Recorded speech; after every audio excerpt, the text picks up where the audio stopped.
தேனி மாவட்டம் தேனி மதுரை சாலையில் போக்குவரத்து நெரிசலை கட்டுப்படுத்தும் விதமாக சோதனை ஓட்டம் நடைபெறுகிறது. தேனி மாவட்ட ஆட்சித்தலைவர் சஜீவனா அவர்களின் ஆலோசனைக்கிணங்க மாவட்ட காவல் கண்காணிப்பாளர் சிவபிரசாத் அவர்களின் உத்தரவின் பெயரில்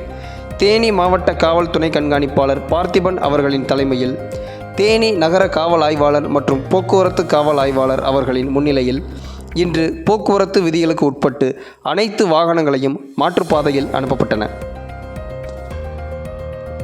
கம்பத்திலிருந்து வரும் அனைத்து வாகனங்களும் பழைய பேருந்திற்குள் நுழையாமல் நேரு சிலை வழியாக மதுரை சாலையில் நேராக செல்லவும்,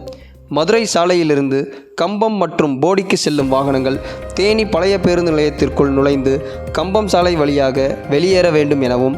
பெரியகுளம் சாலையிலிருந்து மதுரை மற்றும் கம்பம் செல்லும் வாகனங்கள்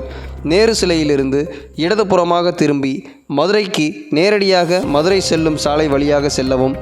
கம்பம் மற்றும் போடிக்கு செல்லும் வாகனங்கள் பழைய பேருந்து நிலையத்திற்குள் நுழைந்து கம்பம் சாலையில் வெளியேற வேண்டும் எனவும் போக்குவரத்து விதிகளுக்கு உட்பட்டு அனைத்து வாகனங்களும் அனுப்பப்பட்டு வருகின்றன.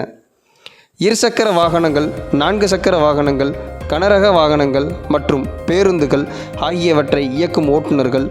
போக்குவரத்து விதிகளை பின்பற்றி போக்குவரத்து காவலர்கள் அறிவுறுத்தலின்படி கவனமுடன் சென்று வர